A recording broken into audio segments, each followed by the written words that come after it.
Boa noite a todos.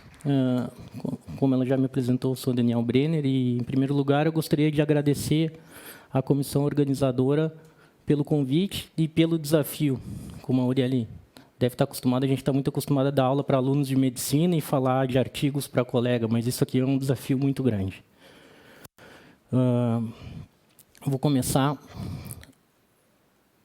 me apresentando, então, e apresentar a minha formação, que eu acho que é uma parte muito importante na nossa vida. Eu sou de Novo Hamburgo, no Rio Grande do Sul, e me formei em medicina em 2004, vão fazer 15 anos já, na Fundação Faculdade Federal de Ciências Médicas de Porto Alegre. Fiz cirurgia geral no Hospital Governador Celso Ramos de Florianópolis, e depois logo cirurgia oncológica na Santa Casa. Essa formação foram 11 anos de formação. A Santa Casa é o maior complexo hospitalar de Porto Alegre, composto por 7 centros hospitalares. Em 2010, logo depois da residência, em busca de trabalho, a gente veio parar em Cascavel, e desde então eu trabalho no CEONC. Eu atuo como cirurgião oncologista e principalmente na área de cirurgia hepática. Fiz a minha especialização, o título, em 2012, e no mesmo ano comecei a dar aula aqui na FAG. A parte mais importante disso tudo é a minha família, né, que me dá suporte e é meu ponto de apoio para todos esses desafios. Bom, o tema consciência, eu fui procurar no dicionário a definição para me ajudar, a me inspirar, e no meio da definição tem a palavra bom senso, que eu acho a coisa mais importante, tanto na medicina e como no nosso dia a dia.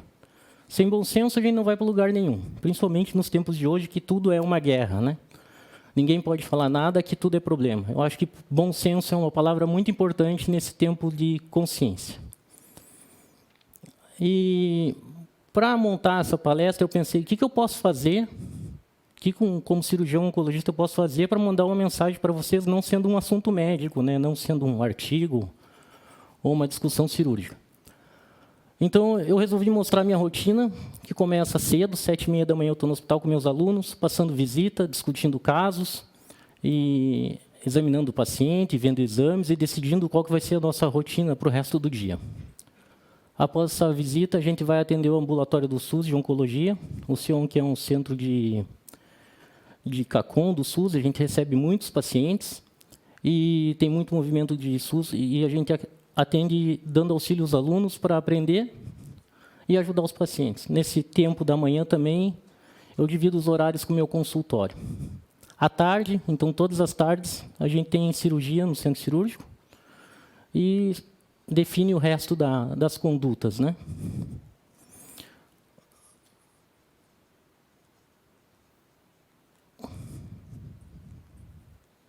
Bom, qual que é o papel e o objetivo do oncologista no dia a dia, nessa rotina aqui? O que eu tenho que fazer? A principal parte é prevenir, né? Os exames de rotina, explicar para os pacientes o que faz mal, por exemplo, exame de colo de útero, mamografia, aquela coisa que a maioria das pessoas já deveriam saber, mas a gente tem que dar ênfase e tentar proteger os pacientes. Diagnosticar o câncer, né? Identificar a doença, ela começa pela parte mais importante, que é a semiologia, escutar o paciente, examinar o paciente, dar valor para suas queixas. Às vezes, uma coisa simples pode ser muito importante, ver os exames e montar o diagnóstico. A partir do diagnóstico, todo mundo acha que parece mágica, acabou o problema. Mas é aí que começa o nosso verdadeiro trabalho, né? Planejar, estadiar, que é uma palavra diferente, não é estagiar, é estadiar, que é saber quanto de tumor que o paciente tem, qual o nível da doença, para onde está indo o tumor, e planejar e decidir o que é melhor para o paciente de tratamento. E hoje em dia está cada vez mais específico e mais individualizado o tratamento, e saber que tipo de tratamento aquele paciente precisa. E a quarta parte que eu botei, não menos importante, que é o cuidar. O que é cuidar do paciente? Não aquela parte do cuidado pós-operatório, dos 5 dias até a alta, aquilo a gente está lá, né? Mas é cuidar o segmento. O paciente vai nos acompanhar de 5 a 10 anos. Eu sempre brinco no consultório, esse aqui é um casamento. Se vocês não querem, não me querem, não adianta. Nós vamos passar o resto da vida brigando. Então, é bom que seja um casamento bom para os dois lados, né? O segmento vai ser durante no mínimo 10 anos. Cuidados paliativos, que são aqueles pacientes graves, né, que a gente tem que ficar controlando a doença, vendo do que ele precisa, se precisa de medicação para dor, se está com algum sintoma mais grave.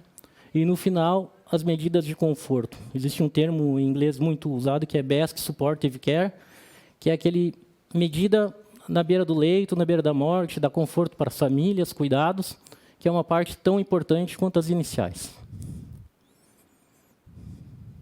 Então, ficou um pouquinho desfigurado, mas eu acho que vai funcionar.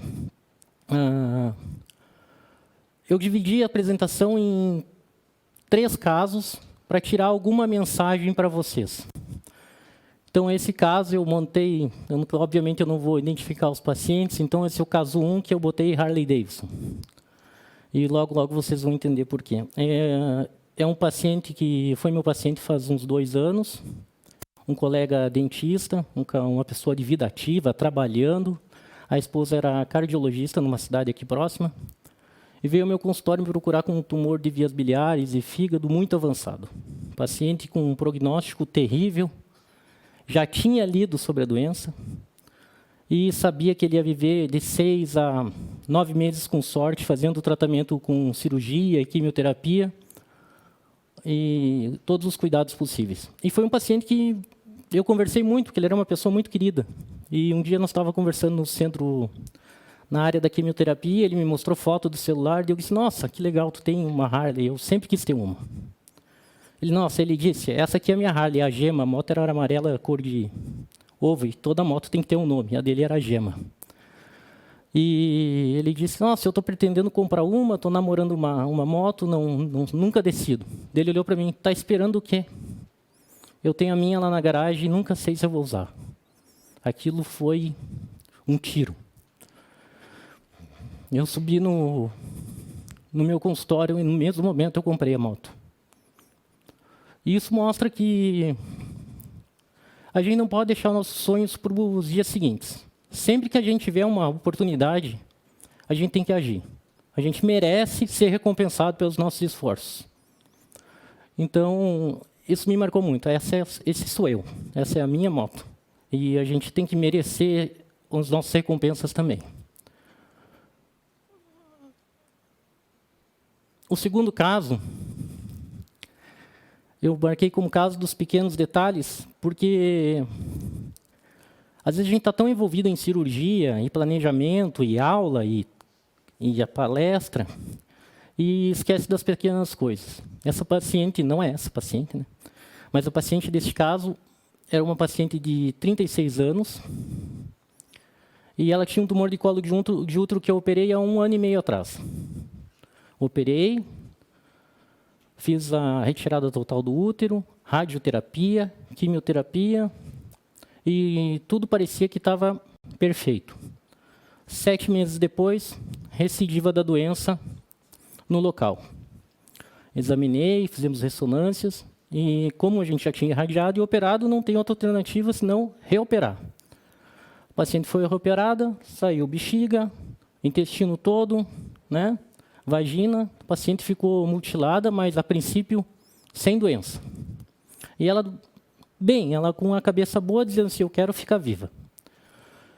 E foi indo, e a doença recidivou. E nesse momento eu chamei a família e disse, olha gente, eu não tenho mais nada cirúrgico para oferecer, a não ser nós vamos manter ela em quimioterapia para tentar segurar a progressão dessa doença.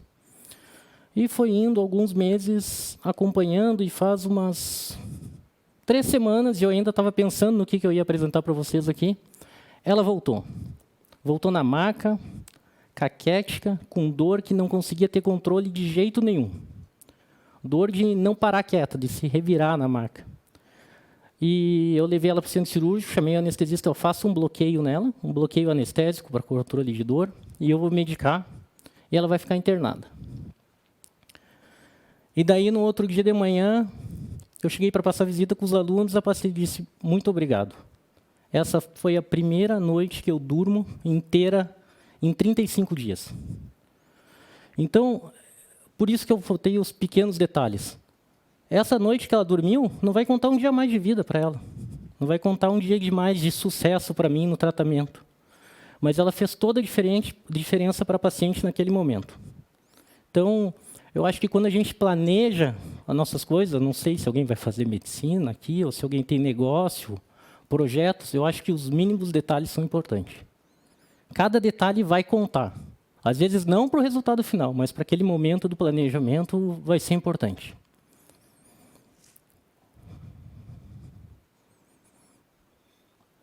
O terceiro caso, lugar mais bonito do Brasil.